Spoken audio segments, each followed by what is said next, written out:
Hi guys, welcome back to my channel, The Guitarist for Guitar. Today's video topic is going to be about how to play emotional guitar solos. It's going to be a beginner lesson, but I am going to talk about a lot of advanced things and teach you a lot of advanced things. So I'm actually going to jump into a quick, 1.5 minute clip, I think, of me actually ripping out what I believe to be an emotional guitar solo. And the purpose of that is to talk to you about what I was doing and what I was thinking while playing it. I've also made some notes in my diary of do epic shit.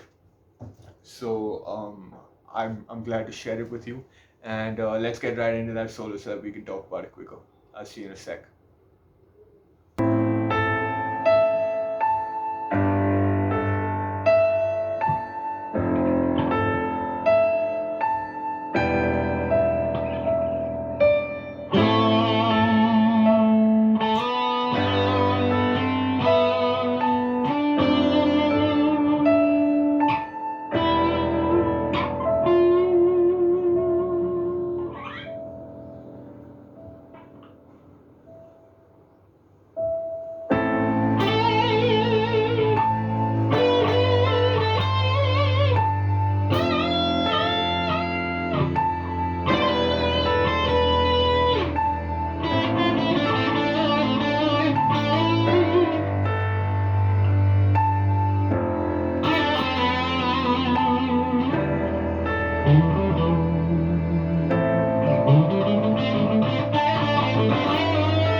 Hi guys, welcome back. Good to see you.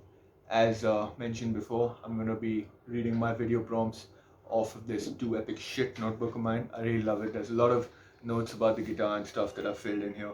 So right off the bat, I want to talk about the natural minor and harmonic minor and what that basically means. It's basically the addition of the B note and the F note to the entire pentatonic scale. So that crops up as the 7th fret on the low E string, it crops up as the 7th fret on the A string, it crops up as the 4th fret on the G string, and the 6th fret on the B string. So if you add those notes in, and sorry, the 7th fret on the high E string, of course. So if you add those notes in, then you get a sort of what I want to call a Spanish sound, you know, if that makes any sense. I spoke about this in my previous video about playing guitar with feel. I also spoke about these little additions in one of my other videos called how to play a sad guitar solo. That was my last video actually. Yeah, it did pretty well. I was quite happy with it. And yeah, so these additions make it a little more complex than just the bare bones skeleton that the pentatonic scale provides, which is great. A lot of rock and metal guitarists do stick to the pentatonic outline quite a bit.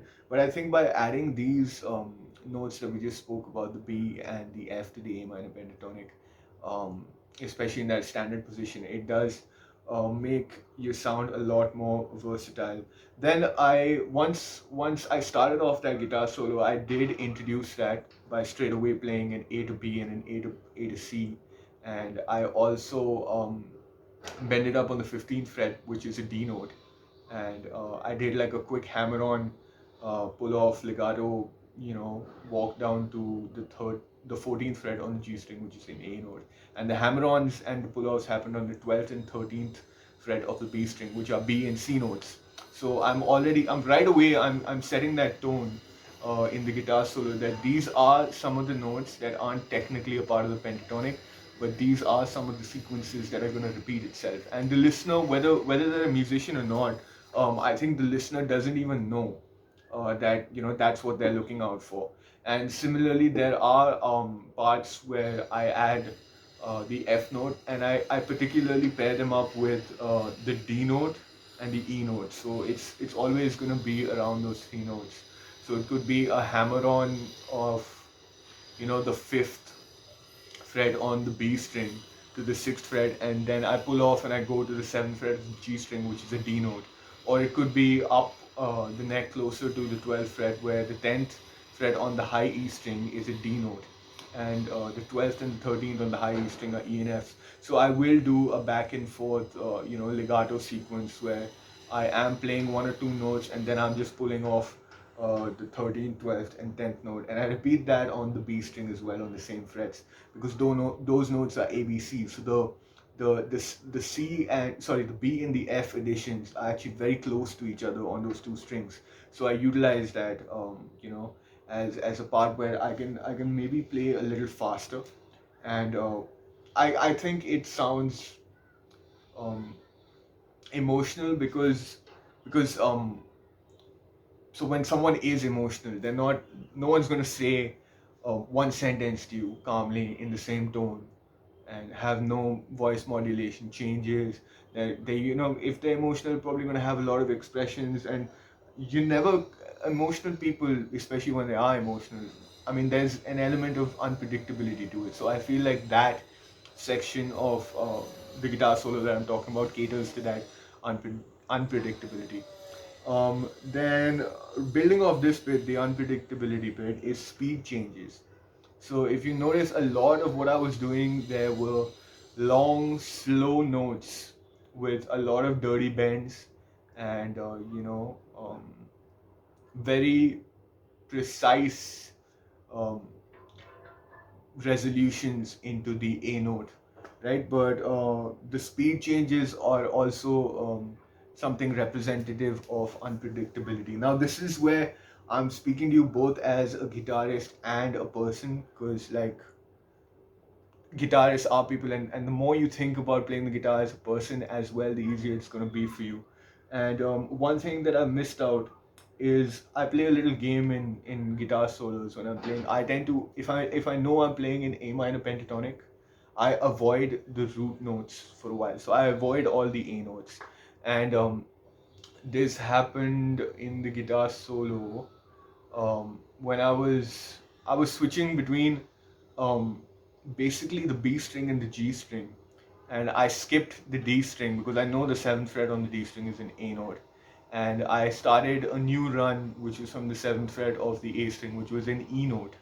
And once I had done that for about 2 or 3 bars, or what to you guys in seconds it would have been like maybe 5 to 10 seconds, I realized that you had been listening to notes that are part of the scale that we're playing in, but none of them are the resolving notes or the root notes, which in turn, as a listener, you know those notes are technically correct, right? They're part of the same scale. It's like looking at a picture in which you know that if there was a pop of one color, it would look really nice. And for the whole picture, you're searching through this vast canvas and you can't find that color, and then you realize it's bang in the center, and the whole painting just ties together on its own. So, not playing the root notes is like not using that color, and that's what makes it even more sweeter finally, because the next section I did go back to heavily using the uh, the A notes in the pentatonic scale and resolving quite frequently, and I feel like that would have been an almost cathartic experience for someone listening to that guitar solo. And that's what emotions also do, right? When you express a lot of pent up intense emotions, you feel like you've had a cathartic release, and that's what I would want my guitar solo to do if I was playing it with that intention. The last bit that I'd like to talk about is bends and vibrato. So I already mentioned bends once before, and that I was using a lot of it.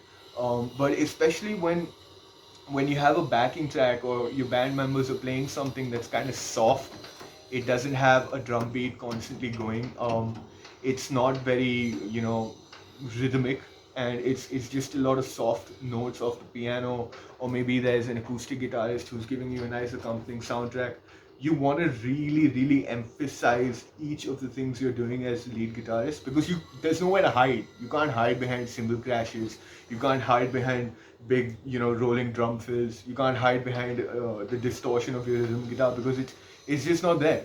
So when you can't hide, you have to emphasize everything that you're doing. So if I'm going to bend, I am going to shake the note right on top, so that it creates another layer of intricacy throughout the guitar solo. And I have a video on how to bend properly, and I'll link that here as well. In fact, I feel like you guys would have got bombarded with at least 3 to 4 video suggestions in this little video on how to play an emotional guitar solo, but that's only because they're all, very very relevant, sorry, to what I'm saying, and they're very much a part of this discussion. So if you feel like you need to review those concepts, please do take the time to click on those links and check those videos out. But I'm gonna end this video here and now, because I feel like that's my piece on how to play an emotional guitar solo. If you like this video, please smash the like button, please smash the subscribe button, smash the bell icon, smash everything that you can smash. And I'm gonna come up with some more videos, especially around soloing, because I feel like that's what my audience is responding to. So I'm really happy that I found a niche. I'm really happy that we as a community on the Garrison for Guitar have been able to discover what I can provide you and what makes sense for you guys. If you have any queries, if you have something you want to add, please do so in the comments below. And especially if you have any requests, I would love to try to cater to them, even if they are a little more challenging for me. That being said, thank you so much for watching, and I will see you next time. I can't wait.